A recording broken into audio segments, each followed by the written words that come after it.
Graça e paz da parte de Deus, nosso Pai, e do nosso Senhor Jesus Cristo.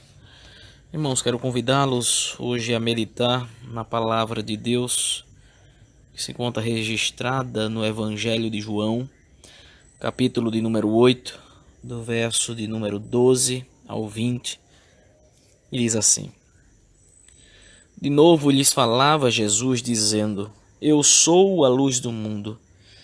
Quem me segue não andará nas trevas, pelo contrário, terá a luz da vida.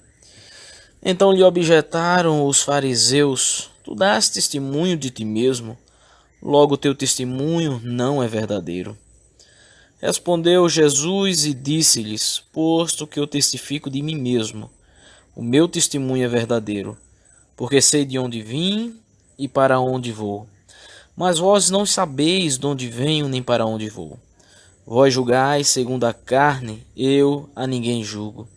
Se eu julgo, o meu juízo é verdadeiro, porque não sou eu só, porém eu e aquele que me enviou. Também na vossa lei está escrito que o testemunho de duas pessoas é verdadeiro. Eu testifico de mim mesmo, e o Pai que me enviou também testifica de mim. Então eles lhe perguntaram: Onde está teu Pai? Respondeu Jesus: Não me conheceis a mim nem a meu Pai. Se conhecesseis a mim, também conheceríeis a meu Pai. Proferiu essas palavras no lugar do gasofilácio, quando ensinava no templo, e ninguém o prendeu, porque não era ainda chegada a sua hora.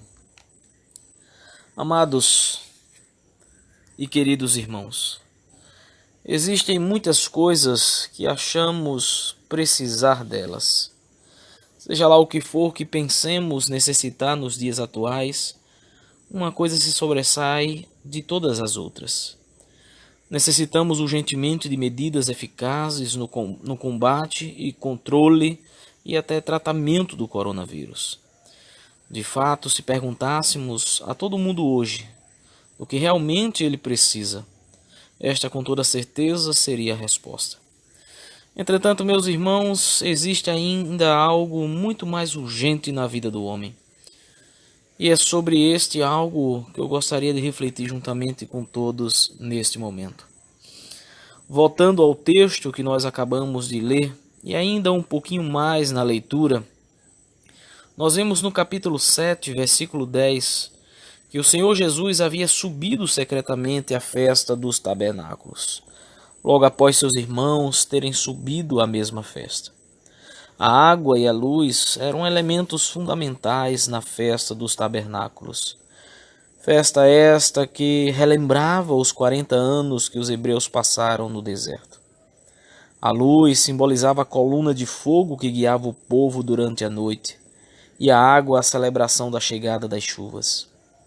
Durante a festa, 4 grandes candelabros de ouro, na forma de candeeiros de vários ramos, projetavam luz sobre toda a cidade. Estes candelabros permitiam que as festividades não parassem durante a noite.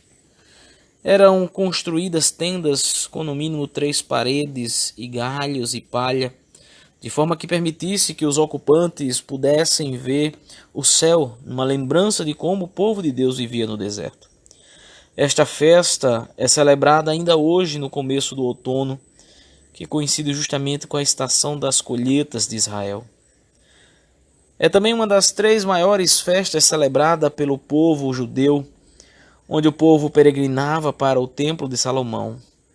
Nos dias de hoje, cerca de 50 a 100 mil pessoas se reúnem aos pés do Muro das Lamentações, participando da bênção dos sacerdotes. Esta foi uma oportunidade única para que o Senhor Jesus trouxesse explanação ao povo de quem ele representava e o motivo de sua estada no meio deles. Os escritores do Velho Testamento falavam muitas vezes de luz metaforicamente, e provavelmente Jesus tinha isso em mente na ocasião. O Messias seria luz para os gentios, segundo o livro do profeta Isaías, capítulo 42, versículo 6. É justamente no meio de todo este contexto de festividades que o Senhor Jesus traz estas palavras ao povo que ali se ajuntava, com o propósito de celebrar todas as bênçãos de Deus sobre a vida deles. Mas, como de costume, os fariseus ali presentes contestaram ao mestre acerca de suas palavras. Jesus traz em suas palavras, no mínimo, duas ideias principais, as quais nós queremos destacar nesse momento. A primeira ideia que o Senhor traz nas suas palavras é a de iluminação.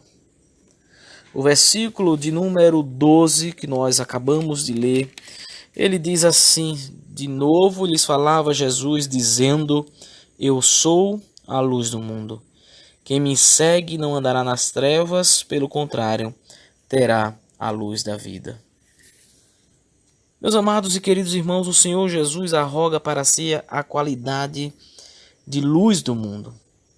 E quando olhamos para a história da humanidade e para a vida de algumas personalidades religiosas, tais como Buda, Confúcio, Maomé, percebemos que nem mesmo estes ícones para as suas religiões arrogaram para si o que o Senhor Jesus havia declarado de si mesmo. Buda, meus amados, cria que possuía uma maravilhosa mensagem a oferecer aos homens, mas não reivindicava originalidade para si mesmo. Afirmava tão somente que redescobrira uma antiga, mas esquecida vereda, exortando os seus seguidores a não pensarem nele e sim em seus ensinamentos. Por sua vez, Confúcio declarava: como poderia eu ousar reivindicar santidade ou amor? Um homem de anelo incessante, que jamais se cansa de ensinar, disto eu poderia ser chamado, mas nada além disso.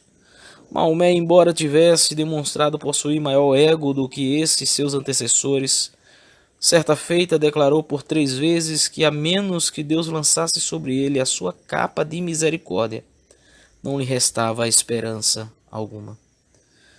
Jesus, meus amados, ao contrário, afirma ser ele a luz que desceu do sol, com o propósito de iluminar os homens, a fim de que se tornassem aptos a habitar na presença de Deus, que é a fonte de toda a luz.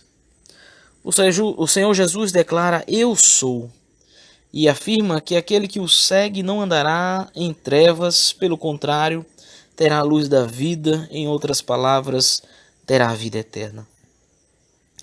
Ainda na abertura do Evangelho de João, a palavra do Senhor nos afirma no versículo 5 do capítulo 1 o seguinte: a luz resplandece nas trevas e as trevas não prevaleceram contra elas.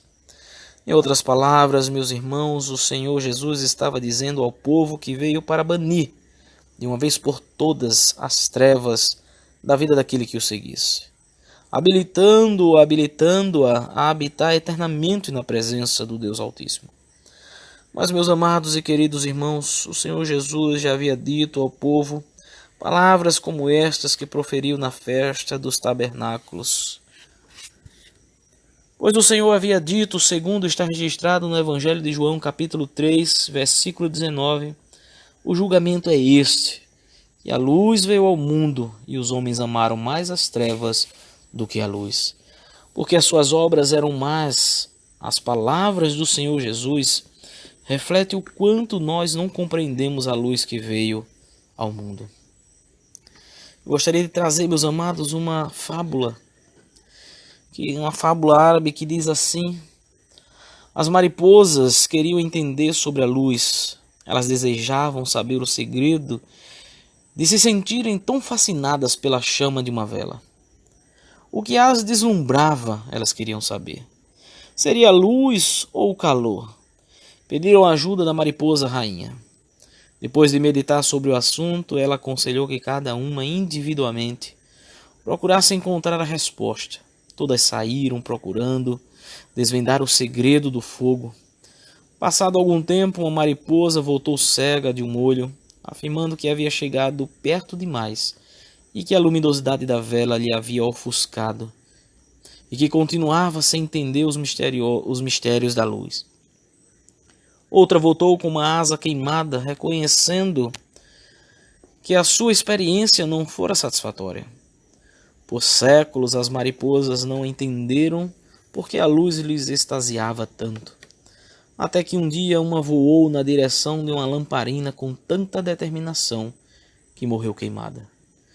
Nesse dia, a mariposa, a rainha, falou: somente esta mariposa conheceu o mistério da luz, mas nós nunca saberemos.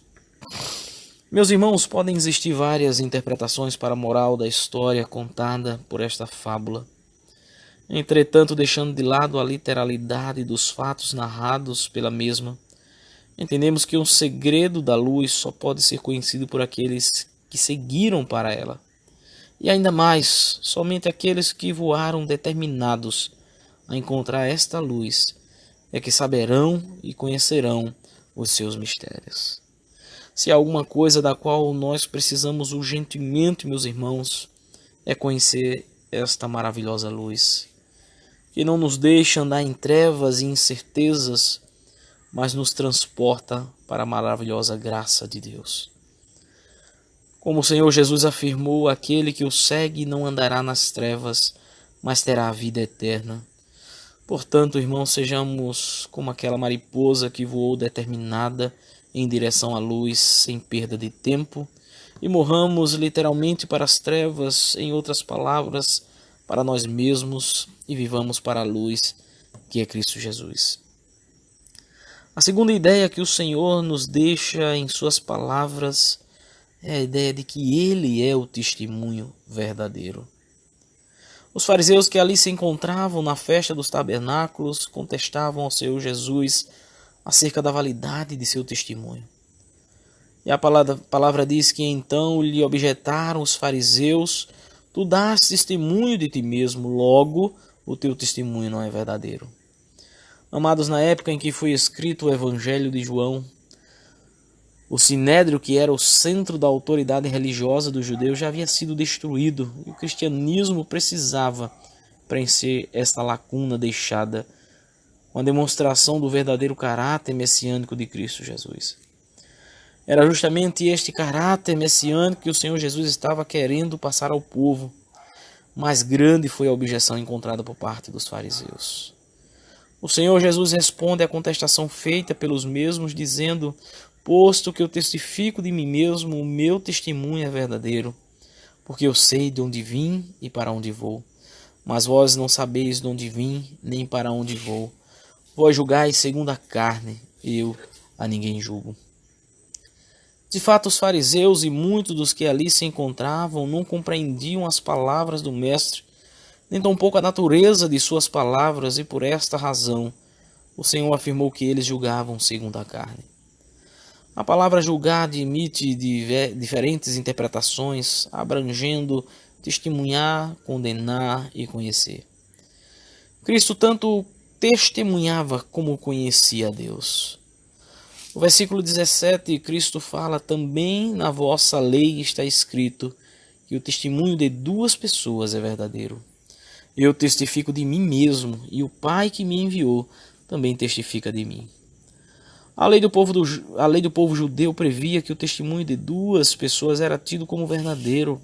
Aí estava a grande dificuldade deles aceitarem as palavras do Mestre, pois não haviam percebido que ele não falava de si mesmo, mas daquele que o enviou, e este mesmo testifica dele. Portanto, meus irmãos, o testemunho de Cristo ele é autêntico, pois vem endossado pelo Pai, o Criador de todas as coisas. Portanto, meus amados, Cristo é a verdadeira luz do mundo, a luz que veio para nos libertar o homem da escuridão, libertar o homem das trevas, bem como é também o testemunho vivo do Deus Altíssimo, do qual emana a luz verdadeira. Eu gostaria de convidá-los neste momento a estar orando comigo e buscando a face de Deus através da oração. Deus Pai, Criador dos céus e da terra, e nestes dias de incertezas, o Senhor venha nos enviar a verdadeira luz que é Cristo Jesus.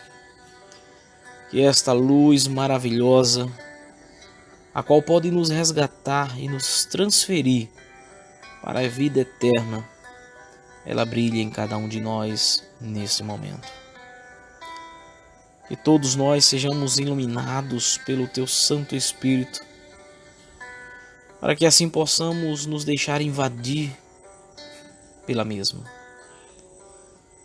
Nós te oramos, ó Pai, na certeza de que o Senhor estará a nos ouvir, na certeza de que o Senhor estará a nos escutar, na certeza de que a tua luz jamais deixou de brilhar.